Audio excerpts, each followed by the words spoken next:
नमस्कार, political page पर आप सभी लोगों का स्वागत है। झारखंड में विधानसभा चुनाव के लिए भारतीय जनता पार्टी पूरी तरह से तैयार दिखाई दी। झारखंड में भारतीय जनता पार्टी ने प्रत्याशियों का नाम भी तय कर लिया।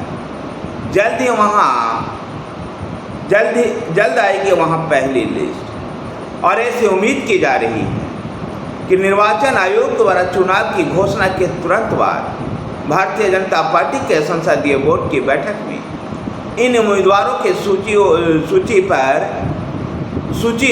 को जारी कर दिया जाएगा। भारतीय जनता पार्टी के चुनाव प्रभारी शिवराज सिंह चौहान, सह प्रभारी हेमंत बिस्वा शर्मा और संगठन प्रभारी लक्ष्मीकांत वाजपेयी ने मिलकर के और वहां के तमाम बड़े नेताओं के साथ मिलकर के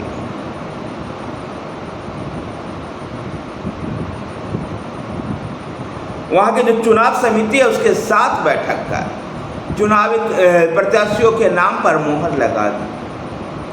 चुनाव घोषणा का इंतजार किया जा रहा है और उसके बाद भाजपा की पहली सूची आ जाएगी। हर सीट पर 3 उम्मीदवारों का पैनल बना करके चुनाव समिति ने संसदीय बोर्ड को भेजा। इनमें कोई बहुत बड़ा फेरबदल नहीं किया गया है। बड़े नेताओं की सीट को बरकरार रखा गया है। हारे हुए नेताओं की जगह पर नए प्रत्याशियों की तलाश की गई।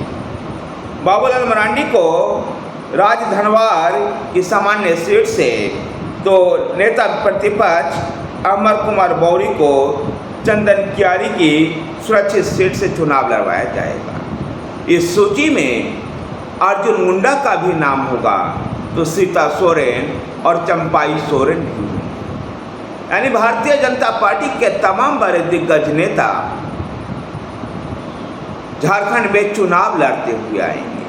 तो जमशेदपुर की सीटों पर पूर्व मुख्यमंत्री और उड़ीसा के राज्यपाल रघुवर दास की छाप पूरी तरह से दिखाई देने की उम्मीद।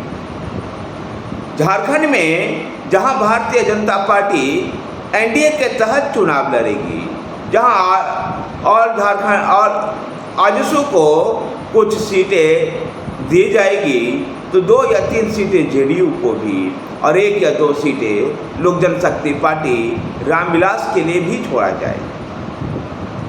ऐसे में देखना दिलचस्प है कि झारखंड में इस बार भारतीय जनता पार्टी सत्ता को झारखंड मुक्ति मोर्चा से छीनना चाहती है। 81 सदस्य विधानसभा में अपनी सरकार बनाने के लिए भारतीय जनता पार्टी जीतो। भारतीय जनता पार्टी जहां सामान्य सीटों पर तो प्रभावशाली दिखाई देती है, लेकिन अनुसूचित जनजाति के लिए सुरक्षित सीटों पर भारतीय जनता पार्टी की स्थिति कमजोर है। ऐसे में तमाम भारतीय जनता पार्टी के तमाम बड़े दिग्गज नेता जो आदिवासी चेहरे हैं उन सबको चुनाव मैदान में उतारा जाएगा, जिनमें अर्जुन मुंडा भी बड़े नामों में शामिल हैं।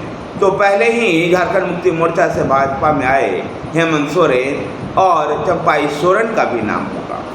तो कांग्रेस से आए मधु कोरा की पत्नी गीता कोरा का भी नाम इस सूची में होगा।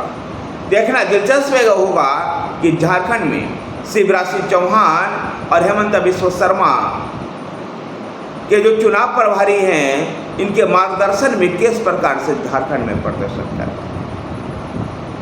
शिवराज सिंह चौहान मध्य प्रदेश में जिस प्रकार से चुनाव जितवाने में, विधानसभा और उसके बाद लोकसभा चुनाव भाजपा को जितवाने में महत्वपूर्ण योगदान दिया है, उसको देखते हुए झारखंड का उनको चुनाव प्रभारी बनाया। ये शिवराज सिंह चौहान की रणनीति की भी परीक्षा होगी और अगर इस रणनीति में इस परीक्षा में अगर वो पास होते तो राष्ट्रीय स्तर पर उनका कद भी बढ़ जाएगा।